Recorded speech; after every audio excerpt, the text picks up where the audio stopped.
Et ben voilà les amis, il est le moment que je vous explique tout. Avant de commencer, je vais déjà me présenter. Je m'appelle Hervé Charbonnier, pour ceux qui ne me connaissent pas.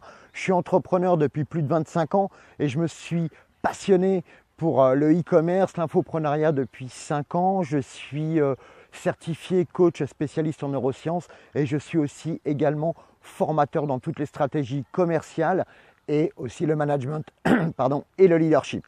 Alors en tout cas aujourd'hui je vais vous parler donc de la stratégie business, que vous soyez commerçant, artisan, infopreneur, que vous ayez un produit physique ou un produit virtuel à vendre, les principes sont les mêmes.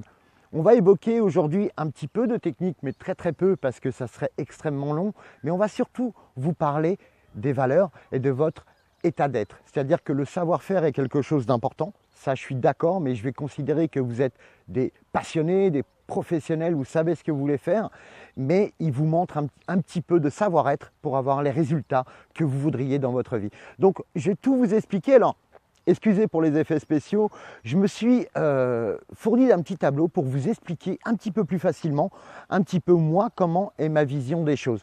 Donc comme vous pouvez le voir, la stratégie business 2018, alors elle n'est pas uniquement de 2018, on va dire, mais on va dire que ça va tellement vite dans l'évolution des choses, des gens et de tout ce qu'on fait dans la vie. Il faut bien aussi que vous imaginiez que 80% de ce qui va exister en 2050 n'a pas encore été créé, donc je peux vous assurer que tout va très vite en ce moment. Alors en tout cas, pour faire la différence, qu'est-ce qui fait que il y en a qui ont des grandes réussites, d'autres comme vous peut-être espérez avoir des réussites un peu plus conséquentes. Eh bien on va voir ça tout de suite et je vais vous expliquer un petit peu pourquoi il y en a qui ont des vraies réussites. Tout d'abord, ça commence par quoi? Par l'identité. L'identité est quelque chose d'extrêmement important. Quelle est l'identité de votre business? Quelle est votre identité? Donc il y a du vent, donc ça bouge un peu, hein. Les effets spéciaux sont pas mal.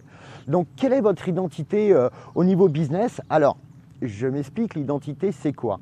Quelles sont les valeurs de votre entreprise? Pour aller chercher les valeurs, je vous invite à aller sur une des vidéos que j'ai déjà faites qui vous explique comment aller chercher ces valeurs. Et pour l'entreprise, c'est exactement pareil. Quelles sont les valeurs de l'entreprise? Par exemple, je suis restaurateur, moi mes valeurs c'est de régaler les gens, c'est qu'ils se sentent comme chez eux et enfin ce que vous voulez derrière. Donc ça c'est vraiment les valeurs de l'entreprise et ça c'est vraiment de les marquer, ça va vous permettre aussi de vous positionner. Si vous êtes fleuriste par exemple, est-ce que je suis un fleuriste libre-service, traditionnel, haut de gamme, dans l'événementiel? Ça va vous permettre de cibler des prospects potentiels. Et là, j'ai marqué en dessous du oui, j'ai marqué suspect. Donc là, on n'a pas encore défini nos prospects. Donc quel est le profil de notre avatar type, notre client type. Donc là, c'est là qu'on va le définir à travers qui on est et notre identité. J'ai marqué également quel est le plan d'action qu'on a décidé de mettre en place pour avoir les résultats qu'on a envie d'avoir. De toute manière, il faut aussi marquer ses objectifs. Quel objectif je veux? Sinon, c'est trop vague et on ne va pas mettre en place le même plan d'action pour un objectif à 100 000 € ou à 1 million d'euros. Ça n'a rien à voir. Donc, quel est mon objectif? Donc, quelle est l'identité de ce que je fais en ce moment? Et puis également, quel remède j'apporte aux clients? En tout cas, voilà, il y a tout un tas de choses à définir au départ, avant quoi que ce soit, de savoir vous positionner. Et je sais que c'est vraiment pas facile, parce que plus vous serez précis, on croit toujours que, allez, on va essayer de faire plaisir au plus de monde possible pour avoir le plus de clients potentiels possible. Bah non, ça ne marche pas comme ça. Les gens ont besoin d'avoir maintenant, référence surtout si on est comme vous sur les réseaux sociaux ou Internet, on a besoin d'avoir affaire à des gens qui savent de quoi ils parlent, à des spécialistes. Donc on ne va aller pas voir un généraliste si on a un problème précis, par exemple à l'œil, on va voir l'ophtalmo. Eh bien, les clients, c'est pareil, suivant le problème qu'ils ont, ils ont besoin d'avoir un spécialiste et soyez ce spécialiste. Donc spécialisez-vous dans ce qui vous passionne réellement. Ensuite, une fois qu'on a bien défini son identité, parce que ça, bon, c'est quand même, je dirais, la base de tout, et je vous expliquerai ensuite pourquoi c'est la base de tout. Ensuite, j'ai mis le C pour communication. C'est important de communiquer. Je vous explique, vous pouvez être le meilleur pâtissier du monde, faire les meilleurs éclairs au chocolat du monde, si personne ne sait que vous existez, ça ne va pas durer longtemps votre histoire. Donc en tout cas, c'est super important de communiquer. Et en plus, si vous communiquez, vous permettrez aux gens de vous découvrir et de découvrir les meilleurs éclairs au chocolat du monde. Donc en plus, vous allez soigner la douleur de beaucoup de personnes qui adorent les éclairs au chocolat. Et vous savez, vous allez me dire, oui, oh, c'est pas un mal. Mais quand vous savez que votre petit ami ou votre petite amie raffole, ou que vos enfants raffolent des éclairs au chocolat et de leur permettre de goûter aux meilleurs éclairs au chocolat du monde, bah, c'est vachement sympa et c'est super intéressant. Donc communiquer, c'est très important. Et on voit également qu'on a deux canaux principaux de communication. Alors on a le canal physique, et là j'y tiens, c'est très très important, et le canal virtuel qui est maintenant exponentiel. Il faut savoir que Facebook, exemple, au niveau des transformations est à 12%, alors que nous on est à 1,5%. Donc dans le commerce physique, on va dire, on est à 1,5%. Donc vous voyez, il y a un gros potentiel à développer, et je vous invite vraiment à avoir une vraie stratégie de communication sur les réseaux. Et ça, pour ça, je vous invite vraiment à vous former. Parce que combien je vois de personnes qui font de la publicité sur Facebook AdSense, etc., ou Google, ou etc., et qui n'ont pas vraiment une vraie formation derrière, et qui vont dépenser de l'argent et avoir des résultats vraiment minimes, si ce n'est nul, donc perdre de l'argent. Donc je vous invite vraiment à aller chercher l'information où elle est, et nous c'est ce qu'on travaille dans nos formations. On va vraiment au cœur des choses et on va optimiser vraiment l'investissement qu'on met dans la communication, exemple sur Facebook. Mais on va reparler de la communication physique. Dans les deux cas, vous avez mis physique virtuel, j'ai mis pitch. Pourquoi le pitch? Est-ce que vous savez ce que c'est qu'un pitch? Les Américains, ils appellent ça le pitch elevator. Et vous savez pourquoi? Parce que souvent, quand ils étaient dans les ascenseurs, ils avaient 30 secondes pour convaincre peut-être un dirigeant, un manager, de reprendre contact avec eux, donc d'avoir quelque chose d'inspirant qui leur donne vraiment envie de les revoir. Donc moi, je vous invite vraiment à de travailler votre pitch, et vous allez voir, ça fait la différence. Encore un petit exemple, allez, on va prendre les restaurateurs. Moi j'aime bien manger, je ne sais pas pour vous. Et bien pour un restaurateur, au lieu de lui dire, bah, moi je suis restaurateur, quand on vous pose la question qu'est-ce que vous faites dans la vie, dans une réunion, avec des gens que vous ne connaissez pas, etc., qui peuvent être des clients potentiels, vous n'avez qu'à tout simplement leur dire, moi ma passion, je régale les gens. Ah bon, vous faites quoi? Bah, j'ai un petit restaurant traditionnel en centre-ville où franchement on fait tout pour éclater les gens et on a des super retours, et ça me ferait vraiment plaisir si vous venez, allez, je vous offre l'apéritif. Donc vous voyez, il faut vraiment avoir quelque chose qui dise aux gens, ok, dites-moi en plus. Donc c'est important de travailler son pitch. Alors le pitch, vous pouvez vous entraîner, il faut surtout cibler ce qui vous passionne et cibler surtout les gens qui vous passionnent, parce que vous ne pourrez pas plaire à tout le monde, et en même temps, tant mieux. Ça, c'est pas une phrase de moi, c'est une phrase de Booba. Non, on a tous ces références un peu différentes. En tout cas, voilà les amis, la communication, elle est très importante. Avoir un pitch, c'est super important. Donc le pitch nous ramène à l'identité, pardon, et je vous invite vraiment à bien faire cette étape qui est l'identité. Quelle est mon identité? En tout cas, voilà, on a parlé de la communication. Mais une fois qu'on a communiqué, qu'est-ce qu'il nous reste à faire? Ben, le T, c'est transformer. Transformer ses prospects en clients, les amis. En clients, parce que c'est bien beau d'avoir, à moins que vous vouliez des likes ou des abonnés, etc. sur des chaînes. Sinon, c'est important aussi de transformer ses prospects en clients. Sinon, toute cette démarche avant ne sert à rien. Hein, on est d'accord. Donc, comment on fait pour transformer des clients en prospects en 2018? Alors les gens sont beaucoup plus exigeants. Avant, on était dans un monde d'échange de produits. Maintenant, c'est différent. On est dans un échange de services. Les gens, ils veulent du service. Certes, ils veulent le produit, mais ils veulent le service. Ils veulent être livrés, ils veulent une notice dans toutes les langues. Enfin, ils veulent une simplification, ils veulent une ergonomie de leur vie beaucoup plus adaptée. En tout cas, c'est à nous aussi, commerçants, artisans, infopreneurs, de nous adapter. Donc qu'est-ce qu'ils veulent les gens? Eh bien, ils veulent des cadeaux. Offrez les amis, offrez, donnez de la valeur à vos clients, éduquez vos clients, montrez-leur votre savoir-faire, même si vous pensez que c'est acquis, que c'est logique, offrez à vos clients un maximum de valeur ajoutée. Optimisez les choses. Quand vous allez chercher des clients, etc., n'allez pas chercher des clients pour rien. Prenez. C'est bien beau, moi je vois toujours les gens donner des cartes de visite, mais ça ne sert à rien. Le vrai, c'est quelle quantité de cartes de visite as-tu prises? Parce que le plus important, c'est que tu puisses recontacter les gens, alors que ce soit en captant leur mail, que ce soit en ayant leur carte de visite. Il y a des techniques maintenant sur Internet, tu le sais peut-être, qui font que tu peux automatiser tout ça et ça sera beaucoup plus simple pour toi. Donc, optimiser, c'est très très important parce que ça nous permet de répondre vraiment et d'être présent avec notre client. Très important, ce qui fait que le petit là que je vous ai mis, c'est d'être disponible. Et ça, je vous demande à cette étape de transformation d'être extrêmement disponible et bienveillant avec vos clients. Soyez éthique et bienveillant, surtout à ce moment-là de transformation, parce que c'est ce qui va vous permettre de commencer à travailler sur votre image, l'image de marque de votre magasin, parce que c'est ça qui fait la différence entre les entreprises qui sont là sur le long terme et ceux qui disparaissent avant les 7 ans. Voilà. Donc transformer, c'est donner, chouchouter, bichonner, être présent, c'est votre bébé. Donc transformer ses prospects en clients. Mais alors beaucoup s'arrêtent là. Beaucoup s'arrêtent au T de transformer. Mais en vrai, ça ne s'arrête pas là. Parce que si vous transformez vos prospects en clients, super, vous avez fait une vente. Mais l'idéal, le A là, c'est de les transformer en ambassadeurs.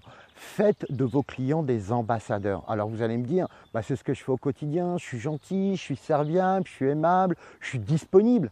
D'accord, mais ça ne suffit pas. C'est ce que j'ai marqué, donnez des atouts à vos ambassadeurs. Parce que quand vous êtes par exemple une grande marque et que vous avez des commerciaux, alors que ça soit dans tout, hein, surtout dans les plus grandes réussites, regardez l'univers pharmaceutique, c'est ceux qui engendrent le plus de milliards de profits. Donc qu'est-ce qu'ils font? Eh bien, les médecins, ils leur donnent des petits trucs, des petits machins, mais c'est normal, ça s'appelle du lobbying, c'est normal. C'est intéresser les gens qui proposent vos produits à un avantage. Donc vous offrez des avantages à vos clients, n'importe lequel, c'est à vous d'être imaginatif, des réductions sur les prochaines fois, sur des produits, sur des services, valorisez-les. Surclassez-les. Si ils viennent, par exemple, vous êtes restaurateur, ils viennent pour un repas à 19 € et vous avez dans votre gamme de produits un repas, je ne sais pas, à 25 €. Eh bien, dites-leur, quand vous choisirez un repas à 19 €, nous, on vous surclasse automatiquement à 25 €, c'est-à-dire qu'on vous offre un verre de vin et le café avec. Voilà. Donc, qu'est-ce que ça va donner envie aux gens? Bah, de bénéficier de services. Pourquoi? Parce qu'ils vont avoir une petite carte privilège que les copains n'auront pas. Et ça, ils seront super contents. Donc, donnez des atouts à vos ambassadeurs pour leur permettre, eux aussi, de faire le boulot que vous faisiez avant, c'est-à-dire la communication. Et moi, bien sûr, je croyais que ça s'arrêtait là. Mais qu'est-ce qui se passe une fois que tout est mis en place et qu'on est arrivé là? Eh bien, il se passe que là, le grand N, c'est la notoriété qui se met en place. Donc, qu'est-ce que c'est que la notoriété? C'est que vous êtes connu, reconnu pour vos qualités ou vos compétences et que les gens, quand ils ont besoin de s'adresser à un spécialiste dans votre domaine, ils penseront à vous automatiquement. Donc là, après, c'est plus vous qui allez chercher les clients, mais c'est les clients qui vont aller vers vous. Et là, c'est complètement différent. Donc maintenant, on a résumé un petit peu la stratégie que j'ai appelée ITAN. Alors, I pour identité, extrêmement important. C pour communication, parce que si on ne communique pas, on ne sait pas que vous existez. La communication, c'est pas forcément en investissant en argent, c'est en investissant en temps, en formation, en choses comme ça qui vont vous permettre de gagner des années et des années, je vous le garantis. Le T de transformation, parce que c'est bien beau d'être super bon en communication et tout, mais comment je fais pour transformer ces prospects en clients? Et ça, c'est tout un art, les amis, c'est tout un art, et il suffit d'avoir aussi un très très bon pitch.